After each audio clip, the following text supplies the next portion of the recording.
Namaku Fitriani. Malam itu, dunia rasanya gelap total. Hujan deras. Dapur rumahku bocor. Ibuku menggigil. Adikku menangis kelaparan. Aku memeluknya erat, tanpa bisa memberinya apa-apa. Ayah datang membawa formulir TKW, katanya. Hanya ini jalan keluar. Aku hanya menunduk. Aku tak punya kata, karena semuanya sudah terlalu sunyi. Ibu menatapku lama. Kalau kamu harus pergi, nak, pergilah dengan doa ibu. Dan aku pun pergi.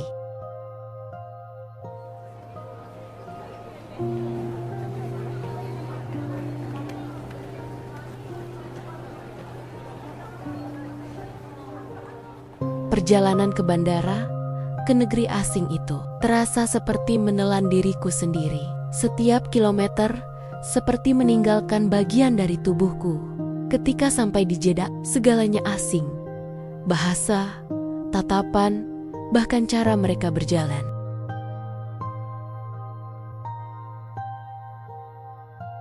Aku bukan siapa-siapa di sana.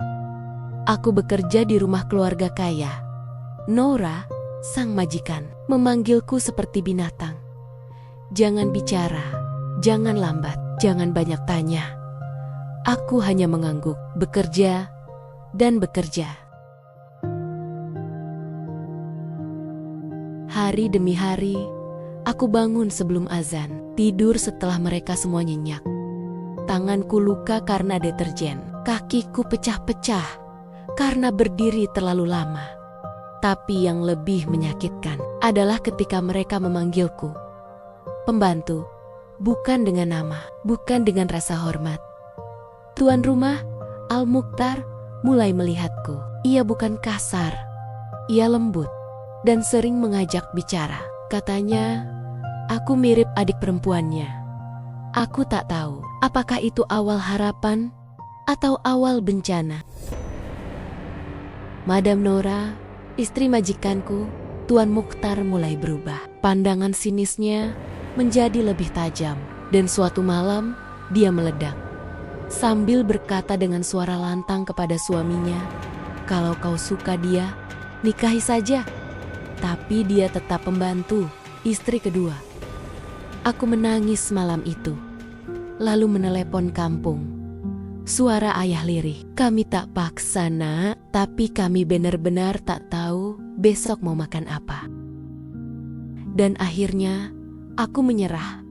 Bukan pada cinta, tapi pada kenyataan.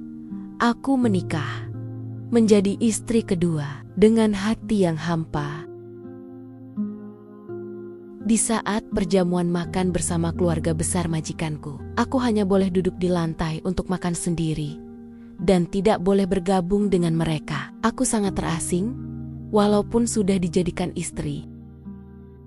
Tapi pernikahan itu tidak mengubah nasibku. Aku tetap bekerja dari subuh sampai malam. Tetap makan di dapur. Tetap tidak dianggap. Tapi suatu hari, aku menemukan sesuatu di ruangan bawah tanah. Tersembunyi di balik lemari tua, dokumen, transfer dana, aset, ilegal. Semua atas nama Madam Nora. Aku kumpulkan semua bukti itu. Kusimpan di dalam flash disk kecil. Aku tahu, saatnya aku bersuara ketika dia menuduhku mencuri. Aku buka flash disk itu. Tuan Al-Mukhtar membaca semuanya. Ia hanya diam, lalu berkata, "Keluar dari rumah ini, Nora. Sekarang juga kau ambil tas kau." "Enyah, kau dari hadapanku. Ternyata begini busuknya kelakuanmu selama ini."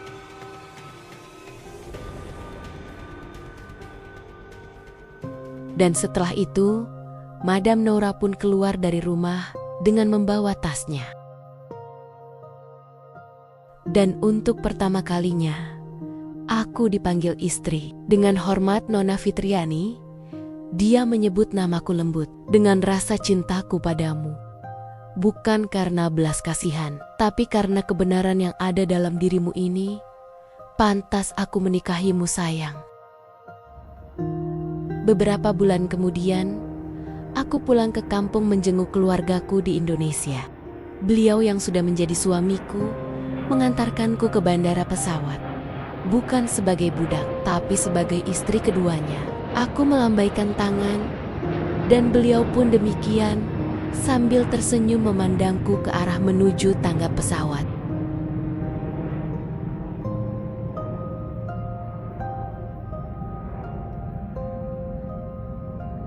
Aku bangun sekolah kecil di kampung halamanku, namanya Darul Fitri.